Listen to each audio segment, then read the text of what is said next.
তোমাদের হাজব্যান্ড ওয়াইফের রিলেশনশিপের সম্পর্কটা আর মাখো মাখো নেই। তোমরা দুজনেই দুজনের কাজে ব্যস্ত থাকার জন্য একে অপরকে সময় দিতে পারো না। আর যেটুকু সময় ফ্রি পাও কাজের শেষে, সেটা দুজনে দুজনের মতো করে ফোন ঘেঁটেই কাটিয়ে দিচ্ছ।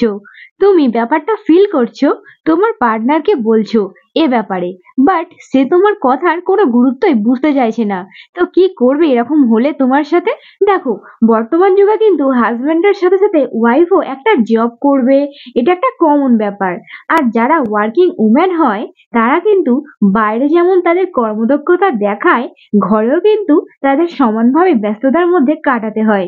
তারপরে কিন্তু বিশ্রাম মেলে। তার উপর বেবি থাকলে তো আরো এক্সট্রা দায়িত্ব থাকে মেয়েদের, তাই না? কিন্তু অ্যাজ ইউজুয়ালি পুরুষদের ক্ষেত্রে ব্যাপারটা কিন্তু একটু হলেও হালকা, কারণ তাদের কাজ ছেড়ে বাড়ি ফেরার পর রেস্টের জন্য কিন্তু টাইম থাকে।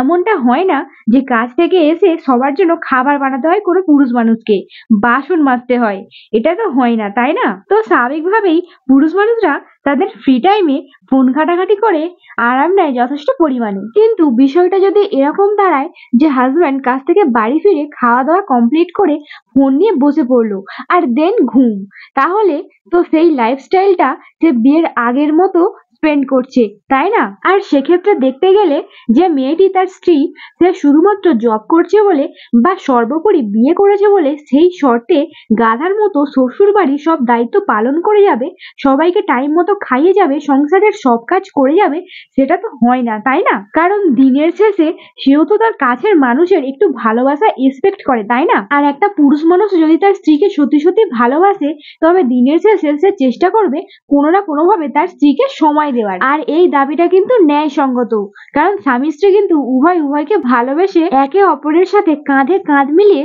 জীবনের বাকি রাস্তাগুলো পার করবে, এটাই তো স্বাভাবিক, তাই না? তো দিনের পর দিন যদি তোমার সাথে এরকম হতে থাকে আর তোমার প্রতি তোমার হাজবেন্ডের এরকম উদাসীনতা দেখা যায়, তো অবশ্যই তার সাথে এ ব্যাপারে কথা বলো, কারণ দিনের শেষে সেও তো কাউকে কাছে পেতে চায়। তোমার তার প্রতি ভালোবাসা থেকে যে ফিলিংসটা আছে তারও নিশ্চয়ই থাকা উচিত। আর তোমার হাজবেন্ডের চোখে তোমার প্রতি এই ফিলিংসটা যদি দেখতে না পাও, তো অবশ্যই কিন্তু দেরি না করে তার সাথে কথা বলো। এতে করে অবশ্যই বুঝতে পারবে যে সে কি চায়।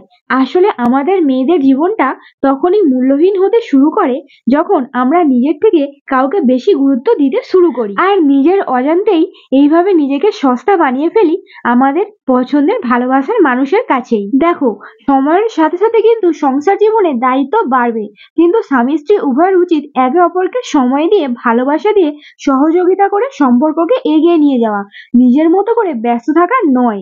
কারণ একে অপরের প্রতি যদি ভালোবাসা থাকে, টান থাকে, তাহলে কিন্তু দিনের শেষে কিছুক্ষণের জন্য হলেও অবশ্যই উভয়কে সময় দেবে, এবং সেটা ভালোবাসা থেকেই দেবে। আসলে বর্তমান সমাজে মোবাইল ফোন আমাদের জীবনের সঙ্গে অঙ্গাঙ্গিভাবে জড়িয়ে পড়েছে। মোবাইল ফোন ছাড়া এক বিন্দু আমরা চলতে পারি না, কিন্তু ফোনটাকে ব্যবহার করা আর ফোনটাকে ঘাঁটার মধ্যে কিন্তু বিস্তর পার্থক্য আছে। আর এই বিষয়টা সবসময় মাথায় রাখতে হবে যে সবকিছুর আগে কিন্তু আমাদের প্রিয়জন, আর তার জন্য কিন্তু তোমাকেই স্পেশালি সময় বের করে নিতে হবে। আর মেয়েরা যেমন করে ওয়ার্কিং উম্যান হয়েও সংসারের সমস্ত দায়িত্ব সুন্দরভাবে পালন করে, স্বামীকে টাইম দেয়, হাজবেন্ডদেরকেও কিন্তু এই বিষয়টা গুরুত্ব দিয়ে ভাবতে হবে। তাহলে কিন্তু এই সংসার জীবনে হাজবেন্ড নিজের কাজে যতই ব্যস্ত থাকুক না কেন, একে অপরকে কিন্তু টান থাকলে ঠিকই সময় দিতে পারবে। তবে প্রিয় দর্শক বন্ধুরা, এ বিষয়ে তোমাদের বক্তব্য কি অবশ্যই কিন্তু কমেন্টসে জানাতে পারো। আলটিমেট মোটিভেশন ফর ইউ সবসময় আছে তোমার সাথে, তোমার পাশে। তো চলো দেখা হচ্ছে নেক্সট কোনো টপিক নিয়ে।